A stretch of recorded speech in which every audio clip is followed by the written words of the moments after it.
আপনি কি জিমেল দিয়ে কাউকে মেসেজ পাঠাতে চান কিন্তু পারছেন না? তাহলে সঠিক ভিডিওতে ক্লিক করছেন।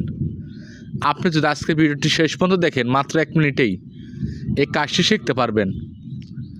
আমরা আমাদের মোবাইলে প্লে স্টোরে অ্যাপ্লিকেশন ওপেন করব, সার্চ অপশন আছে এখানে আসবো, আসার পর আমরা এখানে জিমেল লিখে সার্চ করে দেব। মানে প্লে স্টোর থেকে আমরা জিমেল অ্যাপ্লিকেশন ইনস্টল করে আপডেট করব। এখন আমরা আমাদের মোবাইলে জিমেল অ্যাপ্লিকেশন ওপেন করব। জিমেল অ্যাপ্লিকেশন ওপেন করার পর এখানে কম্পোজ নামে একটা অপশন আছে, এই কম্পোজ অপশন আমরা ক্লিক করব। আমাদের সামনে এরকম অপশন চালু হয়েছে।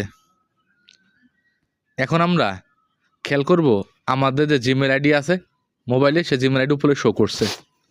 এখন আমরা যাকে মেসেজ পাঠাবো তার জিমেল আইডি এই 2 অপশন আছে, এই 2 অপশনের মধ্যে বসিয়ে দিব। তো বসিয়ে দিচ্ছি।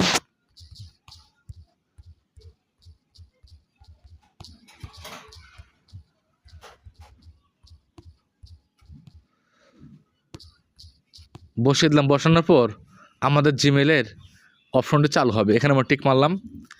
এখন আমাদেরকে আমরা কি বিষয়ে মেসেজ পাঠাবো ওই বিষয়ে শিরোনাম লিখতে হবে। এখানে সাবজেক্ট আছে, সাবজেক্টে আমরা কি বিষয়ে মেসেজ পাঠাবো তো লিখব অ্যাপ দিবেন। তো এখানে লিখব আমার অ্যাপ প্রয়োজন।